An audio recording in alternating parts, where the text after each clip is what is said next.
By the end of second week, by the end of first week, we had seen that the zona pellucida hatches and releases blastocyst into the uterine cavity. Now this blastocyst, which contains outer trophoblast and inner embryoblast, gets embedded into the uterine endometrium. So here we can see stratum spongiosum and stratum compactum of the uterine endometrium.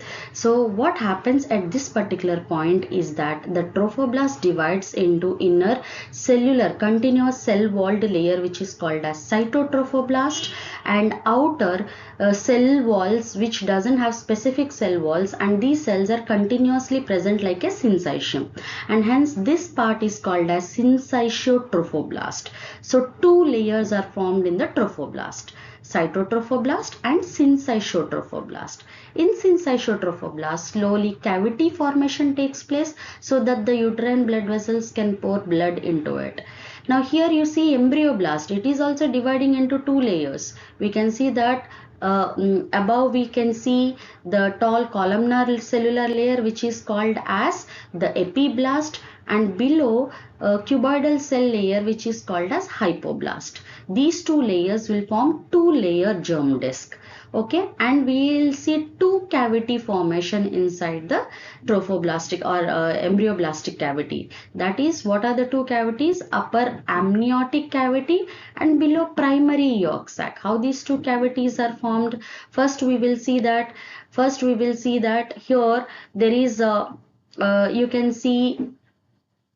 you can see that a small layer coming from the epiblast covers up the roof. Okay, covers up roof. It goes below the trophoblast. Cytotrophoblast is here, and from the epiblast the cells are slowly going and invading and covering it, forming a cavity inside.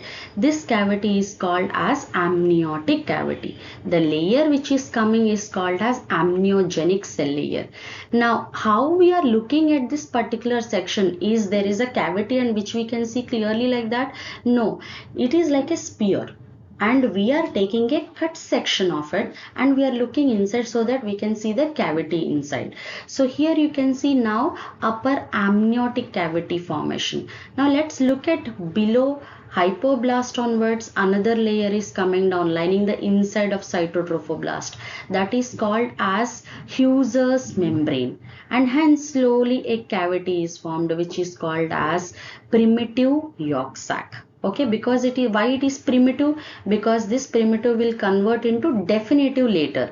So that definitive yolk sac is needed by the end of second week for us. Now let's see how the definitive yolk sac is formed. So you can see that slowly as this syncytiotrophoblast is growing, cytotrophoblast is also coming outside. It's growing outside.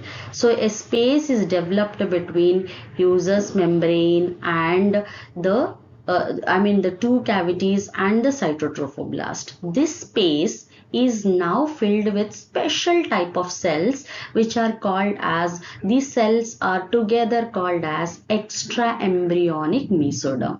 So where is this extraembryonic mesoderm formed?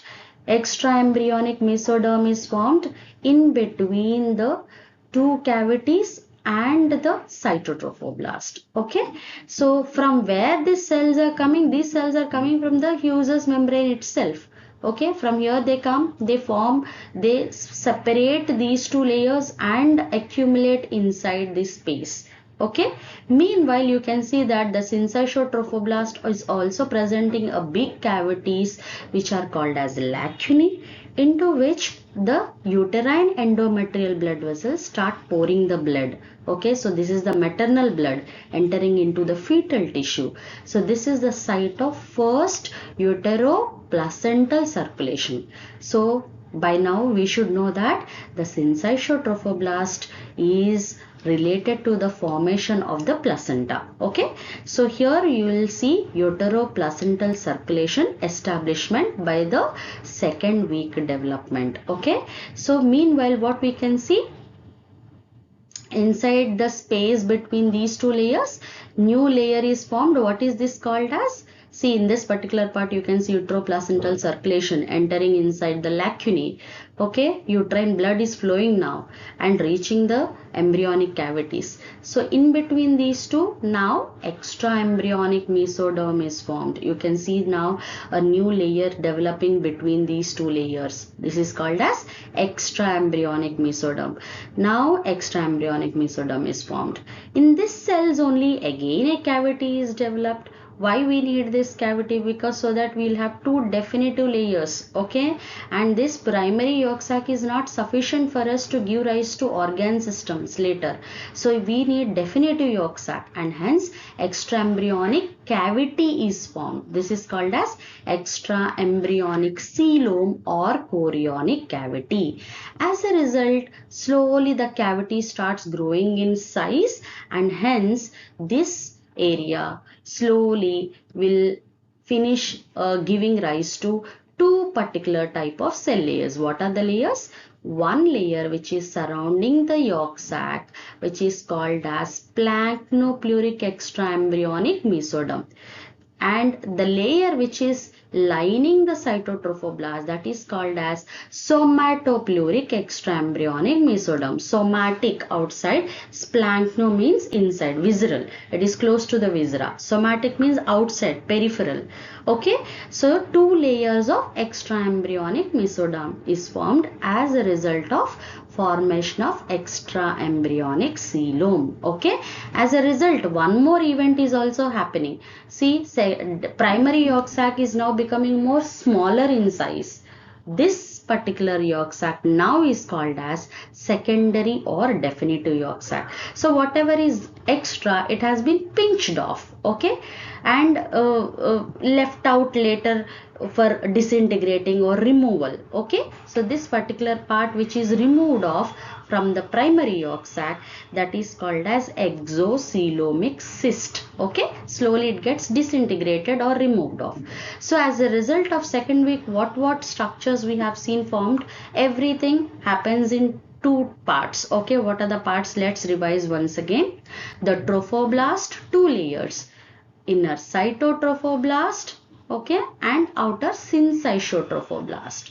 In this week of 2, establishment of uteroplacental circulation happens. And what happens to the cavities? We have amniotic cavity and definitive yolk sac formation. Two layers of extraembryonic mesoderm is formed as a result of extraembryonic coelom formation, that is somatopleuric and splanknopleuric extraembryonic mesoderm. These two layers are in connection with each other at one point.